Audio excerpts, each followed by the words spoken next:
Wholeness means to me being in a state of joy. Wholeness means feeling complete, owning my authentic gifts. Wholeness is really connected. Everything is connected to everything. Wholeness is where we have access to all parts of ourselves.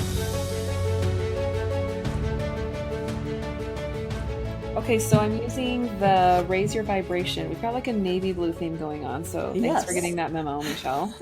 Excellent. Excellent. The card I pulled is Clear Your Karma. Ooh. So it says our karma is made up of the stories we carry in our energy field that contribute to our reality. There's a good chance that some of these are limiting and untrue. Often these karmic blockages are negative ideas about ourselves that we project into our relationships or connections with others and then think others have about us. When you draw this card, the universe is releasing you from past experiences, encouraging you to release them from your field. It may help to have an open and honest conversation with whoever you feel has formed a negative opinion of you. By taking the time to communicate with them about the issue, you'll give yourself the opportunity to let go of the old story and create a better one. Don't hold back from doing this, for it will allow you to open up your energy to more light, abundance, and support. When you face challenging stories head on, you can release them from your energy forever and have a more centered worldview that allows you to navigate your future with clarity, free of limitations of the past. I clear my mind and my karma, and I needed that today. So. Sometimes I pick on I'm like, is this for this podcast or is this for me? Yes. Let's hope it's for all of us, right? It's for all of us. Right. That's awesome. I love it. Well, today I get to do another like kind of dream interview. And this one's a little strange. And it's mostly just because I just am fascinated. I didn't know that this person was connected to, mind, body, spirit, soul, the way that we are in this way. So today my dream interview is Jerry Seinfeld. And I just have to say, like, lately he's just released his unfrosted, show on Netflix. And I'm telling you, I have been craving Pop-Tarts like crazy lately. Normally I'm not a Pop-Tart person, but lately because of that show, I mean, Kellogg's, congratulations. I think it's Kellogg's. You did good by letting him do that movie, because I myself have contributed greatly to your financial success. What kind?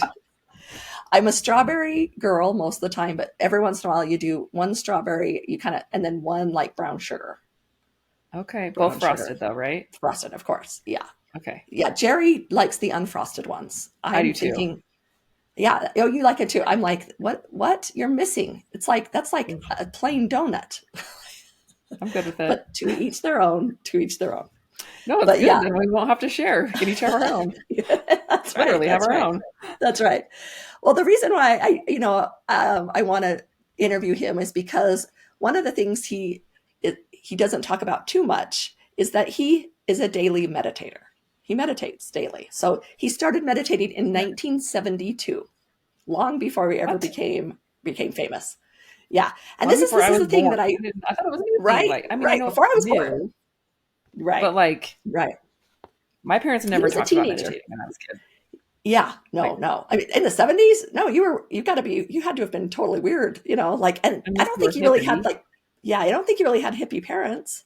I know he was in New York. So, but, so I just thought that was interesting that he, again, kind of like we've talked about before, his success came after this. It wasn't like, oh, I've reached a level, now I'm going to do this. This was part of how he got to be who he was. So the kind of meditation he does is called transcendental meditation, which he kind of uses the word TM. Like he'll use that word, that TM means that all the time.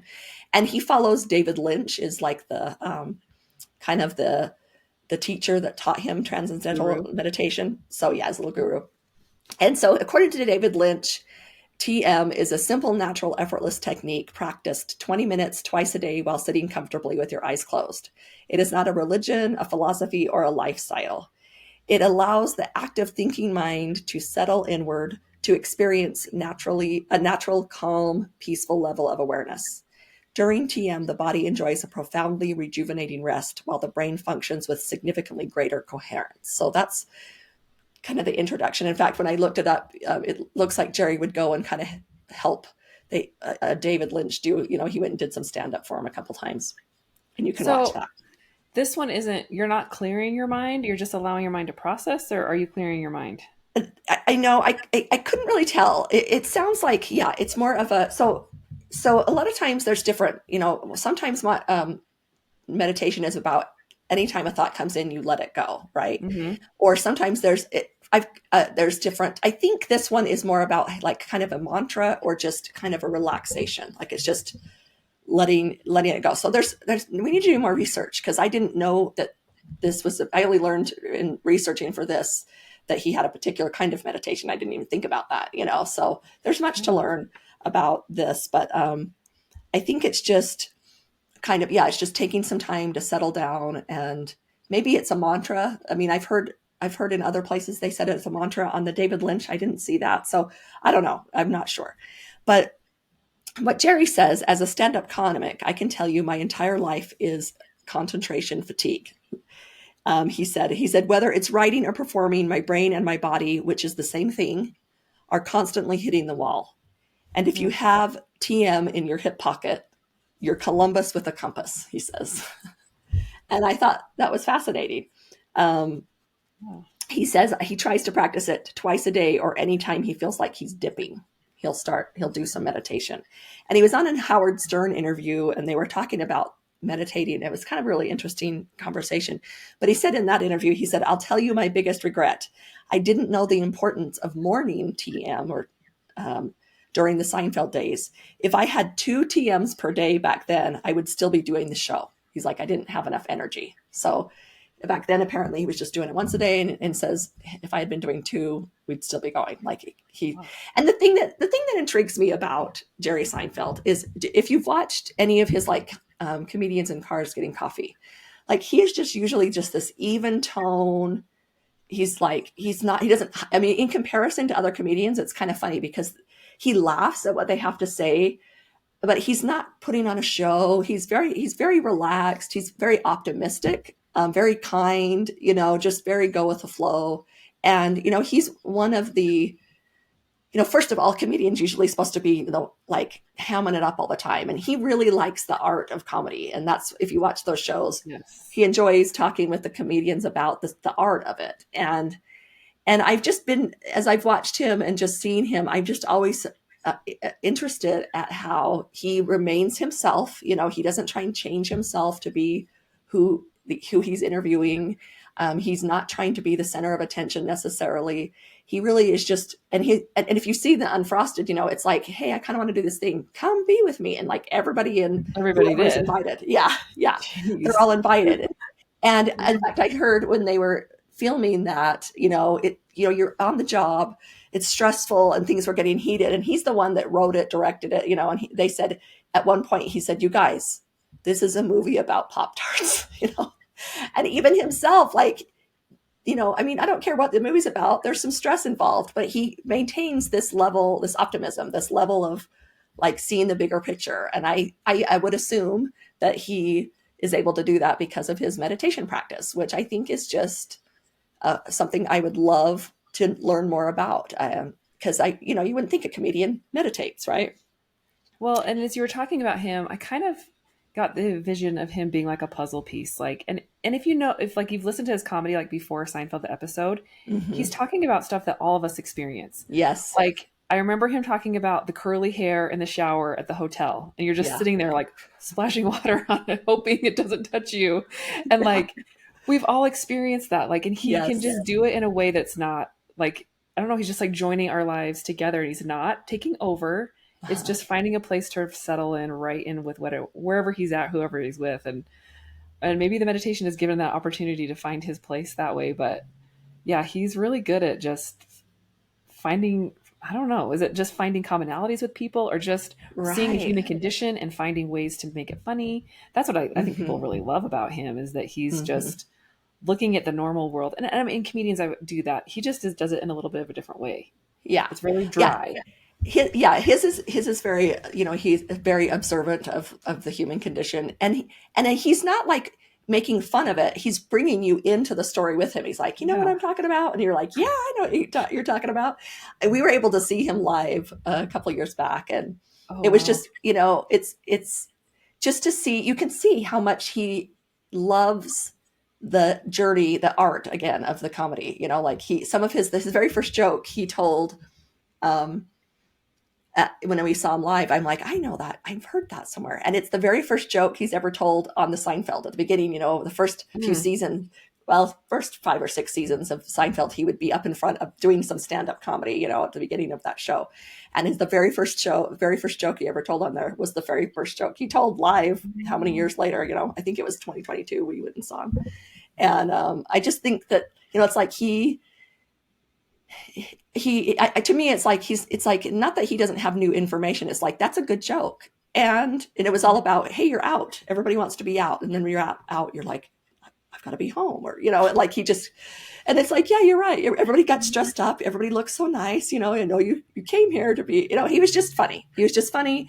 And the other part of why I want to talk to him is just because he kind of has these two halves of life. He has this bachelor life that lasted a long time. And then he has this married life. And I just get a kick out of his, you know, he's quick to be very surprised at how much he loves being a dad, you know, being a husband. But the last thing he said about meditating was, he says, it's like, you know, your phone has a charger, right? It's like having a charger for your whole body and mind. That's what transcendental meditation is. It's like a charger. So I just love that he, you know, he practices what he preaches. So when it comes to the questions, this is what I would like to, in my dream interview with Jerry Seinfeld, I'd say, Jerry Seinfeld, I hear that meditation has been a part of your daily routine for years. What does meditating look like for you? I'd really like him to describe, you know, like, does he have a little room where he goes? Does he just do it sitting in his bed? Is it the first thing in the morning? You know, like, to really just kind of to understand that. Because I think, I don't know, meditation is so different for everybody. And I don't know about you, but sometimes to me, it's like, well, how do you do it? You know, you kind of want somebody to just tell you how to do it. And so I'd love for him to just share his, and then, because I get the impression that, you know, it's like, do it the way you want, you know, like, this is what I do it the way you want. So I'd love to hear him talk about that. And then, like, I would like to have this conversation. I thought, I sensed that there was a before family Jerry and an after family Jerry. And what would you define the difference? I'd like to hear what he would define as the difference. And because he seems, you know, in a lot of the comedians in Cars Getting Coffee, like he will bring that up. Like, he is just shocked at how much he loves being a dad. And I think one of his youngest and my youngest are the same age. And so I think it'd be interesting to be like, you know, he just seems to be like in awe, like, this is like, look at these people, and this is amazing. And who would have thought I liked having a wife? And who would have thought he's talked about having a dog, and it's like, why would I want a dog? But the kids want a dog. And, and, you know, and he seems to be very, like, did you ever use any of his wife's, Jessica's recipes? Did you know she did recipe book? Yeah. Delicious? No. No, Deceptively delicious. Yes. Yeah. I thought that was so smart of her to do that. And I loved that he supported her. And that was, you know, in her dreams, you know, he supports her, but it wasn't like Jerry Seinfeld's wife. He lets her be her own. And I think she would be fascinating too, because she's got to be quite the personality to have, because I can just tell he's just enamored by her. You know, he just is fascinated. And when we saw him live, he talked a lot about going on vacations with the family and what that's like. And it's like he's living this life, but he's also observing it at the same time, kind of like, this is hilarious, you know, like, and I love that I would like to learn more about him, about that. What I really like about that is the idea that, and maybe he would answer it differently, but he probably didn't have to get married. He probably could have had a pretty good life without having kids, or getting married, but he intentionally made that decision. I would say, I mean, I don't know, is he active, like, in his Jewish faith, or no? Like, I don't know if he had a matchmaker or anything. Yeah, I don't think so. I don't know how active he is. I know he wears his necklace. Like, he's very connected to that part of himself. Okay. You know, I'm guessing just that he, you know, he had all money, he had fame, he could have had girlfriends, he could have done anything, but he made a decision to get married, to have kids, and the wonder that comes in when you decide to do that, rather than just kind of floating along the ride. For me, I'm speaking from my own experience. Sometimes I think I did want those things, but part of me was like, it was just expected that I was going to do those things. And there's a different sense of wonder that comes when you like purposefully say like, I want to do this, then this is what I'm supposed to do. I think And you're neither right. of them are bad or good, but it's just, I Right. just like the idea that the wonder and the excitement that he has for it is just a different feeling. Yeah. And I feel like what you're saying too is like he was very intentional about it, you know, and with that intention, you see it from a different angle, right? You see it from like this, like I say, it's like, you know, he talks about going to Disneyland and who hates going to Disneyland, but it's like, but this is funny, you know, like you can see it from the, you know, even though it's not fun, it's like, it's funny though, you know. I'd also love, you know, to actually explore. I wanted to hear from him about that. He seems to be very grounded. Like he just seems to be very grounded. You know, I saw one interview. I think it was with, I think it was during the pandemic. And so they were on like Zoom having this interview. And the guy even said, he's like, let me ask you. And he's just staring at him and he's like, why I'm not nervous. And he's like, yes, why are you not freaking out? And he's like, well, you know, there's ups and there's downs. Like he's like, but his answer was meditation, right? It's like he doesn't have too many ups and downs because he's more grounded. It's more just like there's going to be an up and then there's going to be a down and you just take them both, right? Well, that so, but I'd love to sells me hear on him. meditation. That alone sells me on meditation. Right? It's true. I mean, and they've done studies on monks that meditate for a long time and that literally changes their brain. It's really, really valuable. We should all do it. And for me, when I do meditation, I'm at my best. I am at my best. And for me, what that looks like is just sitting down in quiet. And what I actually do is, you know, for the first few minutes, my brain will be running, you know, kind of like tasking, you know, or like putting, you know, equating. And then pretty soon, as I just sit there for a few more minutes, pretty soon it just kind of starts to narrow down into one thing, one little, I don't know, I feel like it's like a thread. And if I follow that thread, I'm telling you, I have these amazing experiences. That's what I love about, that's what meditation looks like for me. For my husband, he's all about pushing the thoughts away and just practicing. It's like building a muscle in your brain of pushing thoughts away, you know, like, and then that builds that muscle of when those feelings arise, then, you know, naturally they go away, you know, those difficult feelings, I should say. Another thing I would like to ask him, I don't know what he would say, but I said, I wanted to know what percentage would you assign the following that contributed to your success? Because he was one of the highest paid people on TV, you know, the Seinfeld show. He has more money than most people can dream of. So I wanted to know what he contribute his success to if he had to say of these things. Number one, hard work. Like what percentage is hard work? What percentage is passion? What percentage is luck? What percentage is astrology or written in the stars, right? It's like it was just fate. And what percentage would he say manifestation? I don't know at all what he would say, but I wondered what he would think about his success. How does he say, I work really hard, I just got lucky? You know, I wonder what he would say. I want to ask that question to everybody who's successful and see what they say. That's a great question. Yeah, right. Wow. Yeah, because I'd love to hear what they would say. I would love to hear it. Yeah. And then again, it's back to I said this before with Oprah. I want to know, you know, if you could be unrecognizable for a day, what would you do? You know, what would he do if he was just unrecognizable?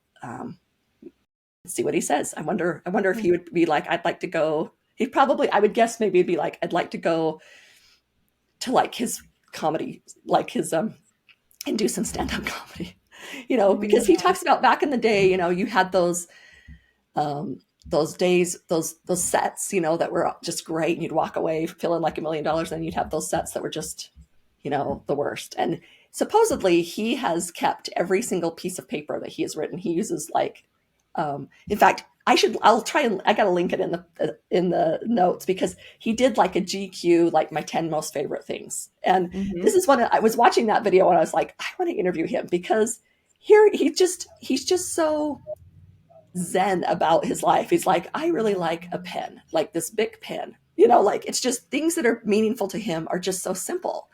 And of all the things he could have, I mean, he could have the most expensive things in the world. And his 10 favorite things were just so relatable. I just loved it. So that's why I was like, that's even more. I want to know how he ticks, because I want to learn and I want to incorporate some of those into my life. And so, yeah, I'd love to hear the answer to those questions. And then of course, like we always ask, I would like to know what he thinks about the word wholeness. What does that mean?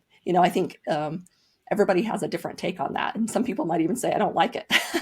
I don't know what he'll say, but I mean, I'd always just like to hear, what does he think about wholeness? So Love that. That is our interview, dream imaginary interview with Jerry Seinfeld.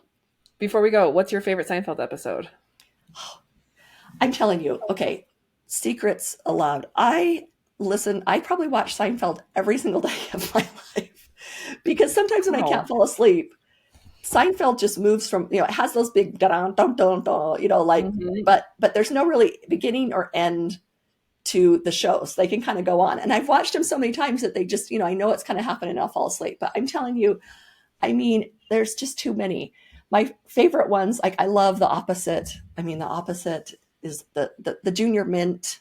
I mean, you can't get where, the genius of all these different characters, and how sometimes the problem shows up in one of the other stories. The Seinfeld show was just so different than anything else that was on TV. It was like this little gotcha all the time, on every episode, that was just different. It wasn't just like a family show. If they had a problem they had to solve, and and I remember them saying, yeah, it's a show about nothing. I'm like, what?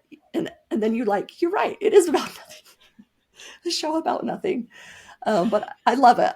Every day it'll come up in life and I'll be like, that's a Seinfeld episode. Somebody, they were like, do you want a mint? I'm like, that's a Seinfeld episode. Do you, hey, I'm a marine biologist. Hey, that's a Seinfeld episode about that. So that's a little joke around our house, is that everything can be condensed down to a Seinfeld episode somehow in the world. Yeah. Oh, I love that. Okay. Thank you. Awesome. When most people are asked what they want, they will answer, I want to be happy. But happy takes practice. And that's what the Wholeness Library is all about. So check it out free at thewholenessnetwork.com.